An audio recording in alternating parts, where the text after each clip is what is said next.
로컬 소식입니다. LA는 아마존의 제2 본사 유치로 발생하는 경제적인 이익을 챙기기 위해서 전국 주요 도시들과 치열한 경쟁을 벌이고 있습니다. 하지만 아마존 제2 본사가 LA에 입성할 경우 주택난이 심화되고 또 렌트비 인상까지 초래해서 저소득층을 비롯한 서민들 부담이 오히려 가중될 수 있다는 지적이 나오고 있습니다. 이황 기자가 취재했습니다. LA를 비롯한 전국 20개 주요 도시들은 아마존 제2 본사 유치를 위해 각종 혜택을 내세워 치열한 경쟁을 벌이고 있습니다. 이는 아마존 제2 본사를 유치할 경우 일자리 창출과 각종 인프라 구축 등 막대한 이익이 뒤따르기 때문입니다. 하지만 아마존 제2 본사가 LA에 입성할 경우 이곳에 근무하게 될 직원들이 LA로 몰려들면서 가뜩이나 심각한 주택난은 더욱 악화될 전망입니다. 앞서 아마존은 제2 본사에 50억 달러를 투자해 5만여 개의 일자리를 창출하겠다고 발표했습니다. 이에 따라 LA로 유입될 인구는 앞으로 10년 동안 66,250명에 달합니다. 캘리포니아주 부동산 협회에 따르면 지난해 12월 주택 공급률은 13년 만에 최저치를 기록했고 현재도 100만여 채가 부족한 상황입니다. 향후 8년 동안 부족한 캘리포니아주 내 주택 수는 200만여 채로 늘어날 것으로 전망되는 가운데 아마존 제2 본사 유치로 늘어나는 인구는 주택난을 더욱 악화시키는 요인으로 작용할 것이라는 분석입니다. 아마존 제2 본사가 건설될 지역 인근에는 주택들이 건설되겠지만 주택난을 해소하기에는 턱없이 부족하고 오히려 렌트비 인상을 야기할 수 있다는 지적도 나오고 있습니다. 아마존 직원들은 고연봉자들로 럭셔리 거주시설을 선호하다 보니 제2 본사 일대 렌트비는 인상될 수밖에 없고 새로 지어진 거주시설 역시 럭셔리 아파트와 주택들로 저소득층을 비롯한 서민들은 엄두를 낼 수 없다는 설명입니다. 한편 LA시는 아마존 제2 본사 부지로 다운타운 인근 2곳과 우드랜드 힐스 지역 워너센터 등 3곳을 선정해 아마존에 제출했습니다. RKTV 뉴스 이황입니다. 캘리포니아를 비롯한 서부 지역의 건설 호황에 모래 부족 현상이 일고 있습니다. NHK에 따르면 가동 중인 크레인의 수를 수치화한 크레인 지수는 시애틀이 58, LA는 36, 포틀랜드가 32 등으로 집계됐습니다. 크레인 지수가 18과 20을 각각 기록한 뉴욕과 워싱턴 DC에 비해 크게 높은 수치입니다. 특히 LA와 샌프란시스코 등을 포함한 캘리포니아주의 고용률이 호조를 보이면서 본사나 사무실을 개소하려는 기업이 늘고 있는 것도 개발붐을 부추기고 있다는 게 건설 회사들의 설명입니다. 사정이 이렇다 보니 콘크리트에 없어서는 안 되는 모래가 부족해지는 건 당연한 일입니다. 캘리포니아주에 있는 건설 회사 대부분은 주내 또는 인근주에서 모래를 조달해왔지만 환경 보호 의식이 높아지면서 해안이나 산을 허물어 천연 모래를 채굴하는 게 갈수록 어려워지고 있습니다. 캘리포니아주에 모래를 공급하는 한 회사는 지난 1년 동안 모래 가격이 30% 이상 올랐습니다. 올겨울 캘리포니아주에서 최악으로 꼽히는 독감이 기승을 부리고 있는 가운데 평소 건강했던 30대가 독감으로 목숨을 잃었습니다. 롱비치 보건당국은 어제 이 같은 사실을 확인하면서 지금이라도 독감 예방주사를 맞을 것을 권고했습니다. 롱비치 보건당국의 아니사 데이비스 박사는 독감의 위험성에 대해 경각심을 가져야 한다면서 6개월 이상 유아부터 모든 연령대의 주민들이 예방접종을 해야 한다고 조언했습니다. 독감 백신은 예방 효과뿐만 아니라 실제 독감이 걸렸을 때 증상을 완화하는 역할을 합니다. 한편 LA 카운티 보건당국은 이달 초에만 독감으로 36명이 숨졌다면서 이는 지난해 같은 기간 13명에 비해서 급등한 것이라고 밝혔습니다. 경기가 어려운 요즘 비교적 적은 자본으로 안전하게 성공하기 위한 프랜차이즈 창업을 고려하는 한인분들 많으신데요. 오늘 LA 한인타운에서 프랜차이즈 창업을 돕는 대규모 엑스포가 열렸습니다. LA 한인상공회의소와 한국프랜차이즈협회 서부지구가 함께 주최한 2018 프랜차이즈 앤 체인스토어 성공창업 엑스포에는 250여 명의 인파가 몰린 가운데 성황리에 진행됐습니다. 하기환 LA 한인상공회의소 회장은 불경기인 요즘 적은 자본으로 시작할 수 있는 프랜차이즈업이 인기라면서 성공한 기업의 노하우를 그대로 차용하는 프랜차이즈업 특성상 처음 사업에 뛰어드는 한인들에게도 적합하다고 말했습니다. 월마트 입점으로 화제가 된 커피 전문점 커피베이의 최재우 미주 총괄본부장은 프랜차이즈 창업 트렌드로 여럿이 투자하기, E2 비자로 미국에 정착하기 등을 꼽았습니다. 그분들의 그 노하우를 그냥 거의 베껴오는 것이죠. 그분들이 다 도와주시니까. 그래서 아주 비즈니스하기가 아주 쉽게요. 또 성공할 확률도 많고 개인에겐 또 굳이 역부족이죠. 그래서 그런 점에서는 이제 물론 이제 그 프랜차이즈 피드를 냅니다. 그렇지만은 그 프랜차이즈 하는 업체들이 그 프로핏 마진을 충분히 생각해서 물건값도 정해놓고 음식값도 정해놓은 그런 관계로 충분히 승산이 있다고 봅니다. 저희는 조금 이 진입 장벽이 낮지만 타 브랜드들은 보통 한 4-50만 불 이상은 투자를 하셔야 되기 때문에 그렇게 조인트로 하시는 분들도 굉장히 많으시고 또 한국에서 이 이민, 요즘에 한국이 뭐 이렇게 살기가 힘드시다고 이민을 위해서 E2 프로그램으로 이용을 하시는 분들도 굉장히 많이 늘어나고 계시는 걸로 알고 있습니다. 오늘 엑스포에선 프랜차이즈 피와 본사의 요구사항, 손익 분기점 등을 제대로 숙지해야 한다는 주의사항도 지적됐습니다.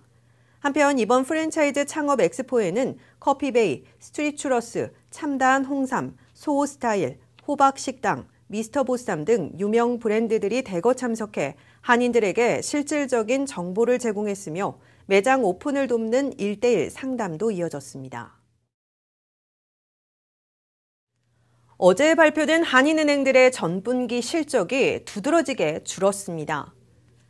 한미은행은 어제 발표한 지난해 4분기 실적에서 순이익은 1,150만 달러, 주당 순이익은 36센트를 기록해 지난해 3분기에 순이익 1,490만 달러, 주당 순이익 46센트보다 소폭 줄었습니다.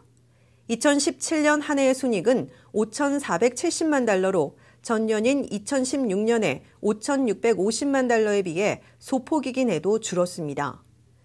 CBB은행도 지난해 4분기 실적에서 순이익 100만 달러, 주당 순이익 11센트를 기록해 지난해 3분기의 순이익 370만 달러, 주당 순이익 39센트보다 큰 폭으로 줄었습니다. 2017년의 순이익은 1,210만 달러로 전년인 2016년보다 5.4%가 늘었습니다. 분기마다 실적이 늘어났던 한인은행들의 지난해 4분기 실적이 이처럼 줄어든 이유는 새해부터 새로 시행되는 트럼프 세제개혁법 때문입니다. 기업 법인세 최고 세율이 새해부터 35%에서 21%로 크게 인하되면서 디퍼드 텍스 어셋, 즉 이연 법인세 자산이 재평가되는 데 따른 겁니다. 이연 법인세 자산 가치 재평가로 인해 관련 비용 처리가 늘어 일회성 세금 폭탄을 맞았기 때문입니다. 대신 일시적인 비용을 부담하고 나면 앞으로는 감세 혜택을 누릴 일만 남았기 때문에 중장기적으로는 감세 효과가 본격적으로 은행 수익에 반영될 것으로 보입니다. 게다가 우대 금리 인상으로 올해 소득이 올라갈 것으로 예상됨에 따라 은행들이 지난 연말에 세금을 미리 낸 것도 전분기가 외연적으로 손실을 보이는 또 하나의 이유가 됐습니다. 북미 최대 완구류 유통업체인 토이저러스가 전체 매장을 폐점하기로 했습니다. 온라인과 모바일의 장벽을 넘지 못한 걸로 보입니다. 그런가 하면 중국에서는 영장류인 원숭이가 최초로 복제에 성공했습니다.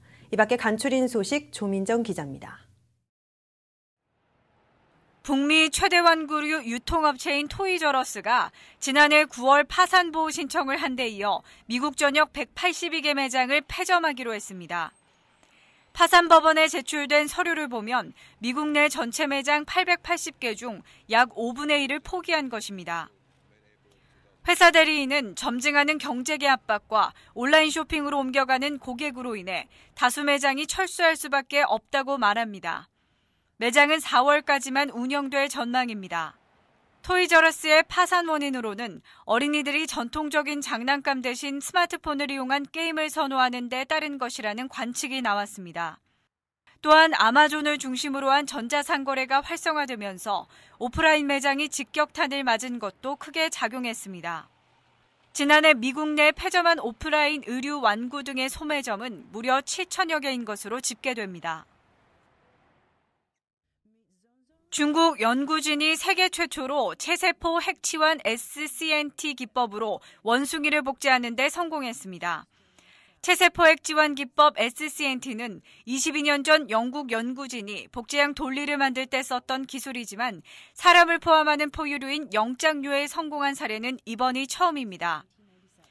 중국과학원 신경과학연구소 연구진은 원숭이 2마리를 복제했다고 25일 밝혔으며 연구 결과는 국제학술지 셀에 24일자 실렸습니다.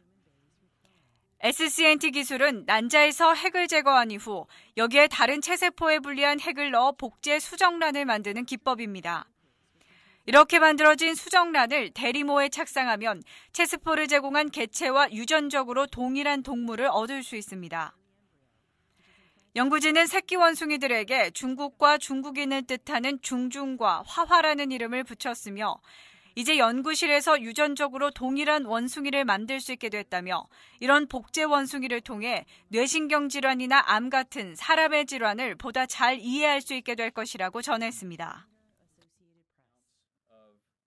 우버 운전자로 일하던 멕시코 남성이 술에 취한 젊은 여성 승객 4명을 대상으로 강간과 폭행 등의 혐의로 기소됐다고 캘리포니아 검찰이 전했습니다.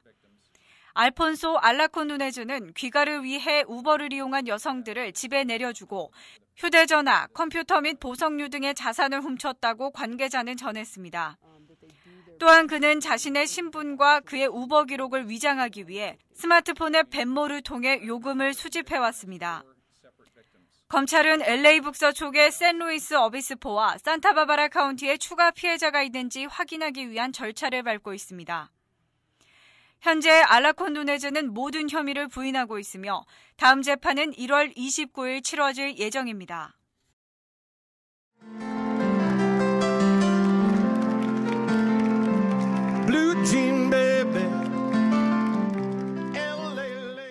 팝가수 엘튼 존이 반세기 동안 이어온 월드 투어 공연을 그만두기로 했다고 할리우드 연예 매체들이 24일 전했습니다.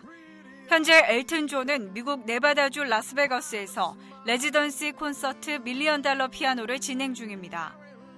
엘튼 존의 마지막 무대가 될 콘서트는 5월 라스베거스 시저스 팰리스 호텔에서 열릴 예정입니다. 작곡가이자 가수인 존은 지난 50년 동안 3,500여 차례 콘서트를 열고 전 세계에서 음반 2억 5천만 장을 판매했습니다. 엘튼 존의 은퇴 결정은 지난해 남미 순회 공연 당시 희귀 세균에 감염돼 죽을 고비를 넘기는 등 최근 급격하게 나빠진 건강이 영향을 미친 것으로 보인다고 연예 매체들은 관측했습니다. 존은 투어를 접는 대신 아이들과 함께 지내고 싶다는 뜻을 그간 밝혀왔습니다. 그는 동성 배우자인 데이비드 퍼니시와 사이의 대리모를 통해 얻은 2 아들을 두고 있습니다. RKTV 뉴스 조민정입니다.